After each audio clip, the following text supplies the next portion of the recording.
حضرت آیت اللہ العظمہ سید علی حسینی سیستانی نام ہے. مشہد مقدس میں پتہ. سیستان ایک صوبہ ہے ایران کا.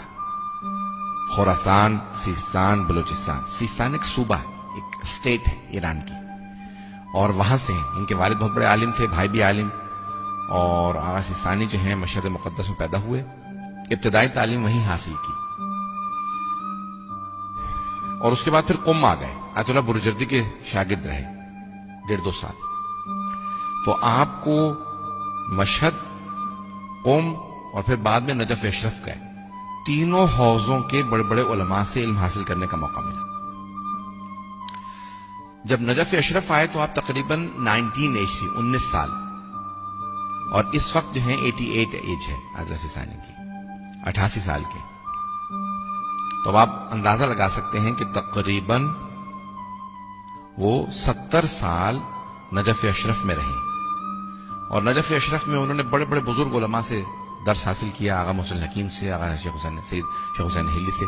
لیکن سب سے زیادہ جو آپ نے استفادہ کیا وہ آیت اللہ سید ابو القاسم الخوئی سے. یہ تو دیکھیں علم میں جتنا ان کا پیش کروں گا نا، وہ آپ بہت سے لوگ سمجھ نہیں پائیں گے کہ بھئی علم میں کتنے مضبوط ہیں.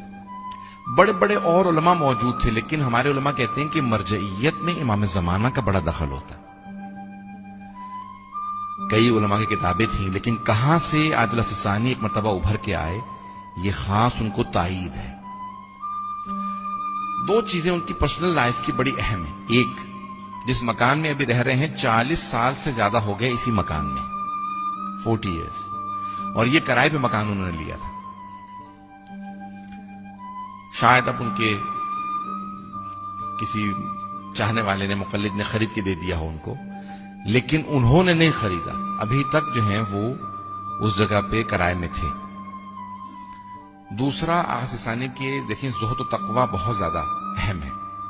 علم سے زیادہ تقوی بہت زیادہ اہم ہے. اگر علم ہو اور تقوی نہ ہو تو علم کا کوئی فائدہ نہیں. سارے مراجع جو آیت اللہ سیستانی کی تعریف کرتے ہیں وہ ان کے زہد و تقوی کی تعریف کرتے ہیں. اگر آپ ان کے جائیں تو ہمیشہ زمین پہ بیٹھتے تھے، اور ابھی جب کرسی بھی لیتے ہیں تو پلاسٹک کی کرسیاں ہیں. اور بڑے بڑے علماء کہتے ہیں کہ وہ پیسہ اپنے اوپر خرچ نہیں کرتے. سب سے اہم ان کی ذاتی زندگی کی یہ اہمیت ہے. کسی نے ان سے کہا کہ آقا یہ اس وقت نجف کے حالات خراب ہیں، جب صدام کا زمانہ تھا، تو کہا کہ ہمارے گھر میں وہ چیز نہ ہو جو باقی نجف کے لوگوں کے گھر میں نہیں ہے.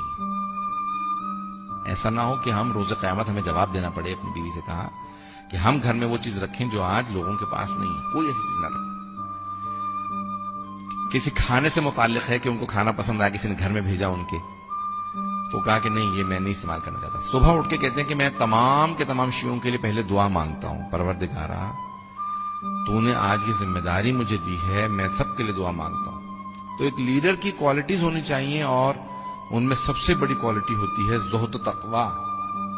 اور آیت اللہ سیستانی کے لیے کہتے ہیں کہ عالمیت اپنی جگہ پہ، اتقا ہونا اپنی جگہ پہ، لیکن اورا یعنی سب سے زیادہ جو ان کے اندر ہے وہ ورع، تقوی اور زہد، وہ سب سے زیادہ. لباس اگر آپ ان کا دیکھیں سادہ، اور یہ سب سے بڑی علامت ہے کہ اتنا خمس ان کے نام پہ millions and millions of dollar دنیا میں جمع ہوتا ہے.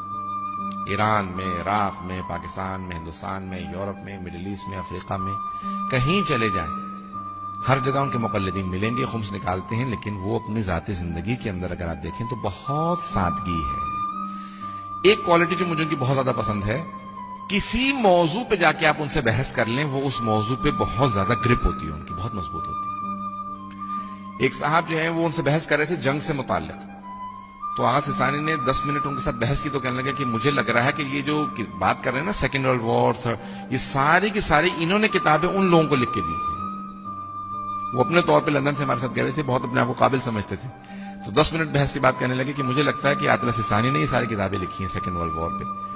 تو ایک کسی موضوع پہ آپ ان کو، لندن جب علاج کے لیے آئے تھے، 5 منٹ ہونے والے، میں ایک آخری بات پیش کر رہا ہوں.